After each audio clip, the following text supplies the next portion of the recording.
Buenas tardes, nos encontramos en la Universidad Autónoma del Estado de Hidalgo, en la sala de exdirectores, con el profesor Gabriel Quiroz Olvera, para darnos una entrevista sobre la importancia de la base de datos. Buenas tardes, profesor. Hola, ¿qué tal? Buenas tardes. Gracias por invitarme.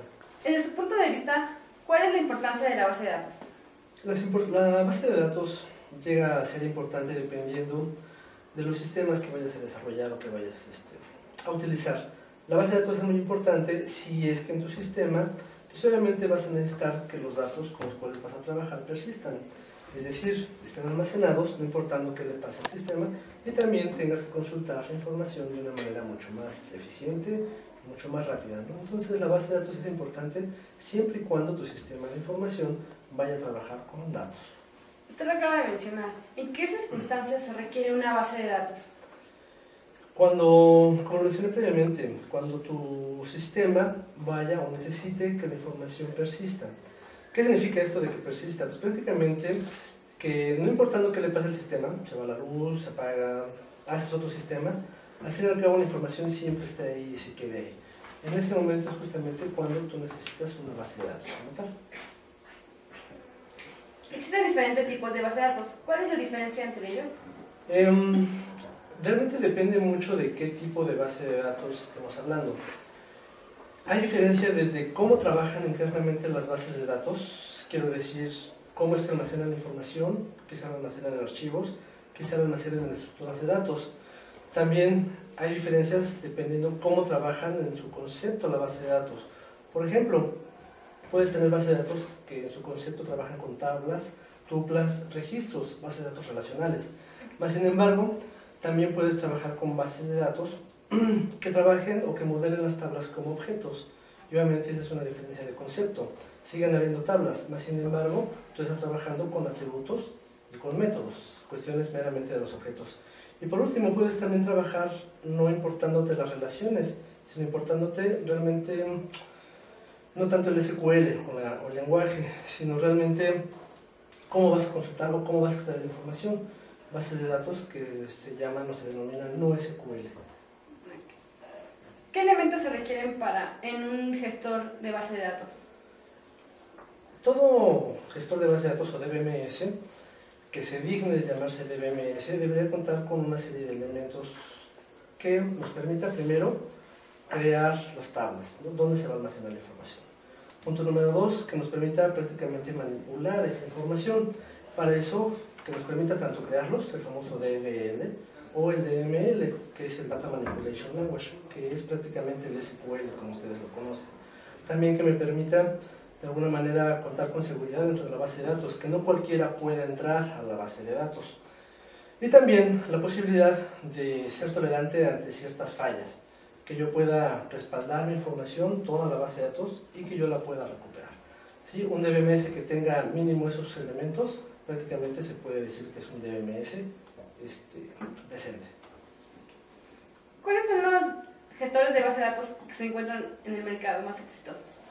Los gestores que se encuentran en el mercado, pues ahora sí que puedes encontrar de muchas variedades, desde los que son muy caros, que son muy eficientes, pero que también te piden muchos recursos, como por ejemplo Oracle.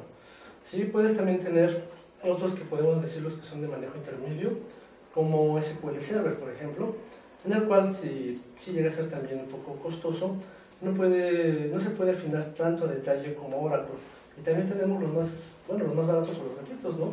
Como MySQL, MongoDB, Derby, que es una implementación prácticamente de Java como tal y es completamente gratuita.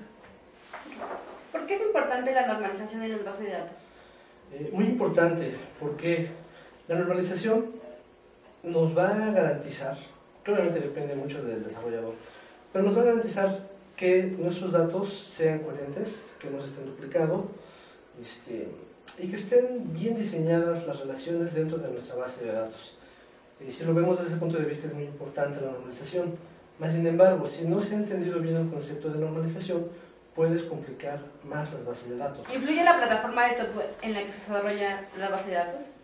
No, te puedo decir que no influye o su influencia podría ser mínima. Realmente para que tú tengas un servicio 7 724, 124, pues prácticamente tu sistema operativo tendría que funcionar de manera adecuada. Pero aunque tú tengas un mal sistema operativo, vamos a decirlo así, tú tengas una base de datos bastante buena, realmente no tendría que influirte. Sí, las conexiones que se le hagan al sistema operativo con la base de datos no tendrían por qué influir. Dicho esto, tú puedes mezclar diferentes software o sistemas operativos con diferentes bases de datos. No sé, podrías mezclar Linux con prácticamente SQL Server, no una marca de Microsoft de costo contra una marca que no tiene ningún costo, que es prácticamente gratuita. Entonces no tendría por qué influirte realmente, aunque obviamente si falla uno, pues podría afectar el funcionamiento del otro, ¿no? Si el sistema operativo falla, pues obviamente va a afectar a la base de datos, pero no están interrelacionados. Como usted lo mencionaba, en cuanto al costo, va a depender de cuánto tenga la compañía en adquisiciones. Sí, realmente cuando tú vayas a implementar una base de datos, también tendrías que cuidar si la empresa está dispuesta a gastar o qué tanto está dispuesta a gastar justamente en las bases de datos. No puedes casarte con una sola marca, no puedes quedarte en que yo nada más desarrollo en Oracle, que es la tendencia más cara, y de ahí no puedo desarrollar más. Debes tener la posibilidad tanto de desarrollar en las versiones, bueno, en las DBMS más caros como hasta los gratuitos. Realmente el lenguaje SQL es estándar y tendría que funcionar tanto en cualquiera de estas plataformas. Okay. Bueno, le agradezco de antemano su tiempo por prestarme en esta entrevista y gracias. Muchas gracias. Hasta luego.